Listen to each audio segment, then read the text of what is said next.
Ask anyone to sketch a portrait of General George Patton, and you get the cartoon version, the blood and guts sledgehammer who answered every tactical question with massed armor and brute firepower. That cartoon erases what actually unfolded at Kronberg in the spring of 1945. Patton's Third Army rolled up to a city that had been converted into a precision-engineered killing box. Enough hidden explosives to stall the American advance for days and bury thousands. By every reasonable estimate, clearing it should have demanded a full week of brutal, bloody engineering work. Patton took the city in 36 hours. 0 American mine casualties. His weapon was a 2-page letter. Not artillery shells. The German officer's own psychology turned against him. The formations capable of meeting the Third Army in a stand-up fight had already been shattered, captured, or shoved back to defensive lines further east. What lingered in the German cities and towns now falling into Patton's path was a strange, desperate patchwork. SS units operating under orders to resist to the last breath. Volkssturm-Militia, old men and teenage boys pressed into service with rifles they barely knew how to aim. And scattered among them, regular Wehrmacht officers caught in an impossible bind. They were still trying to fulfill their duty to a regime that had obviously already lost, while scraping together enough personal honor to face the mirror once it was over. Kronberg occupied a strategic crossroads in central Germany. Its importance to Patton's advance had nothing to do with size or symbolism. The road network threading through the city connected directly to routes the Third Army needed for the next phase of its operations. Seizing Kronberg fast meant preserving the one thing that defined the Third Army above all else: momentum. Every hour lost at Kronberg was a gift to German defenders further east. More time for them to dig in, more resistance, more American body bags. The German commander responsible for Kronberg's defense was Colonel Werner Alderman, a career officer who had worn the Wehrmacht uniform since before the war began. He had fought in Poland and France on the Eastern Front. His combat record was the kind the German military honored with decorations, promotions, and something rarer: genuine professional respect. In an army hemorrhaging everything, that respect was a last currency that still held value. Alderman was not a fanatic. He was not an ideologue. He was a soldier who had received an order and intended to execute it. Because executing orders was what soldiers did. Because he had spent 3 decades constructing an entire identity around that single principle. The order was unambiguous. Hold Kronberg, hold it at any cost. Deny it to the Americans for as long as humanly possible. Alderman surveyed the forces at his disposal and the force bearing down on him. He ran the calculation. A conventional defense was out of the question. He lacked the manpower and the equipment to meet the Third Army in open battle. What he did possess was time, engineers, and a city full of structures that could be transformed from shelter into weapons. What Alderman's engineers accomplished inside Kronberg before Patton's forces arrived was methodical, thorough, and deeply professional in the particular way German military engineering was always professional. Executed with meticulous precision, obsessive attention to detail, and absolute indifference to the civilians still living among those buildings.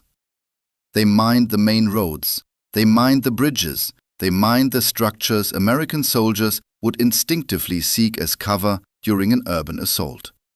The town hall, the hospital, the church, the school. Explosives wired to doors, to windows, to staircases, to cellar entrances. The density of hidden ordnance went far beyond any standard defensive doctrine. They had converted the entire urban landscape of Kronberg into a death trap, engineered specifically to annihilate any force that tried to push through it the way armies normally push through cities. Then, Alderman's men pulled back to defensive positions on Kronberg's eastern edge. And they waited. Patton's advance units reached the outskirts of Kronberg on a Tuesday morning in late March. The initial reconnaissance flagged something strange. The city sat quiet. No visible German presence on the approaches. No artillery fire. No sniper activity. No resistance of the kind Patton's men had learned to brace for when closing on a defended position. Streets empty. Buildings intact. From the outside, it looked like a city that had simply chosen not to fight. The officer commanding the lead element sent word back that something was off. He couldn't articulate what precisely was off, but the total absence of opposition in a city that was supposed to be defended felt wrong in the exact way things feel wrong to soldiers who have survived long enough to trust their instincts about such matters. He requested permission to halt, to run a more thorough reconnaissance before pushing into the urban core. Permission came back. And the reconnaissance found the mines. Not all of them, not right away, but enough to make the picture unmistakable. Kronberg had been prepared as a trap on a scale that none of Patton's engineers had seen in this entire campaign. The estimate that reached 3rd Army headquarters was grim. Clearing Kronberg safely would consume days, possibly a full week, and would demand engineering assets that, once concentrated on a single city, would drag the entire advance to a crawl. Patton read the report at his headquarters. He was quiet for longer than his staff was accustomed to. Then he asked for the best available intelligence on the German commander responsible for Kronberg's defense. The name that came back was Alderman, accompanied by a service record. Patton read the service record. Then he dictated a message. It was addressed to Colonel Werner Alderman, commanding German forces in and around Kronberg. Delivery required a combination of captured German radio frequencies and a local civilian intermediary willing to carry a written copy through the German lines. Patton's staff had serious doubts this would work. Patton told them to send it anyway. The message said the following. It said that General Patton was aware of the preparations made in Kronberg, that he understood the military logic behind them, that he held a professional respect for thorough preparation and acknowledged the engineering work as competent. Then it said none of that would alter the outcome, because the 3rd Army was going to take Kronberg regardless of how it had been prepared. The only question was what Kronberg looked like when that happened.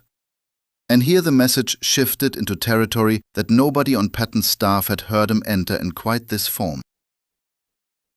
It said that if Alderman's forces withdrew from Kronberg and provided accurate maps showing every mine location within the city, Patton would guarantee that Alderman and his men would be treated as prisoners of war in full accordance with the Geneva Convention. That Alderman's cooperation would be recorded in the official 3rd Army report in terms that accurately reflected what he had done. But if Alderman chose to hold the defense and American soldiers died on mines buried in Kronberg streets, Patton said he would personally ensure that every resource the 3rd Army possessed was brought against the German positions east of the city, without the restraint he would otherwise extend to an enemy operating within the accepted boundaries of warfare. The men who died on those mines would sit on Alderman's account, and Patton intended to collect that account in full. Then the message added one final element. It said Patton had read Alderman's service record, that it was the record of a professional soldier who had fought with honor through difficult circumstances across many years. It said that professional soldiers who had served with honor deserved to end their service with honor, and the choice Alderman made in the next 12 hours would determine whether that remained possible. By any measure, this was an extraordinary communication from a commanding general to an enemy officer. Patton's staff debated afterward whether it constituted a threat, an offer, or something that defied either label. The honest answer was that it was all three at once, which was characteristic of the way Patton operated when he was at his sharpest. He had handed Alderman a reason to comply, a warning about the cost of refusing, and an appeal to the professional identity the German officer had spent his entire life building. All of it delivered in a message that filled fewer than 2 pages. Composed in under 20 minutes. Colonel Werner Alderman received it at his forward command post east of Kronberg. He read it once, then again. Then he gathered his senior officers and told them what it contained. The discussion that followed ran 3 hours, longer than Patton had allotted him, but shorter than it might have stretched under different circumstances. These were men who had spent years fighting in the Wehrmacht, men who had watched the army they served warped into the instrument of a regime that obliterated everything they once believed they were defending. They had arrived at this moment, a German city, spring of 1945, with nothing left to protect except the professional identity that Patton's message had spoken to directly. They were not unanimous, but they were a majority. Alderman sent his reply. It stated he was prepared to discuss terms. The language was stiff, procedural, the kind of military formality German officers deployed when they needed the cover of protocol. But the meaning cut through. He intended to comply. The maps reached 3rd Army headquarters the next morning, detailed, precise, comprehensive in a way that Patton's engineers admitted they hadn't anticipated. Every mine position in Kronberg marked, every wired explosive identified. The maps had been assembled with the same meticulous professionalism that had gone into laying the trap itself, which meant they could be trusted, which meant American lives that would otherwise have been spent were preserved. Patton's engineers moved through Kronberg with those maps and cleared the city in 36 hours. The original estimate had been a full week. The advance pushed forward. Kronberg fell without a single American casualty from mines. That would not have been the case if Alderman had chosen differently. His men were processed as prisoners of war, exactly as Patton had promised. His cooperation was entered into the official 3rd Army report, exactly as Patton had promised. Whether any of that helped him in the post-war proceedings remains unclear in the record. What is clear is Patton's reaction when told Kronberg was secured and the advance could resume. He said only that it was the correct outcome, that Alderman had made the right choice, that he hoped the German officer understood the decision he'd made was the honorable one, not the easy one, because those were not always the same thing. In this case, they happened to be. His staff pressed him afterward. What would he have done if Alderman hadn't responded? If the German commander had held his ground, forced Patton to fight through a mined city, street by street? Patton looked at the officer who posed the question, held that gaze for a moment, then said he would have done precisely what he had threatened. He would have brought every available asset to bear on the German positions. He would not have tempered that response in any measure. Threats unsupported by genuine intention, he said, were not threats at all. They were requests. And he had never once in his life issued a request when he meant a threat. Then his tone shifted. He said he had sincerely hoped Alderman would respond the way he did, not because it simplified the military situation, though it had, because the alternative would have forced him to destroy the professional record of a soldier who, by every available piece of evidence, had served with authentic honor inside a dishonorable cause. He said there were not many of those remaining in the German army by the spring of 1945. He saw no justification in wasting them without necessity. His staff agreed later. It was the most Patton thing he'd said in a very long time. The threat had been genuine. The respect had been genuine. The outcome existed because both of those realities were communicated with absolute clarity to a man equipped to understand them. And General George Patton had known from the start that Alderman was precisely that kind of man. He had studied his service record, recognized in it the contours of someone who, under different circumstances, might have been exactly the soldier Patton most admired. The war ended 6 weeks later.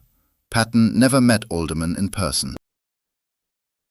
The two men who'd orchestrated one of the most peculiar negotiations in the entire Western campaign never once occupied the same room. They never shook hands. They never had the conversation their exchange of messages had been circling toward. They spoke through intermediaries, through radio frequencies, through a civilian who carried a written note across the lines, through the professional shorthand of soldiers who understood each other well enough to strike an agreement without ever standing face to face. That was sufficient. In a war that was dying but hadn't yet drawn its final breath, with men still bleeding out every day for terrain that would mean nothing in 6 weeks, it was far more than sufficient.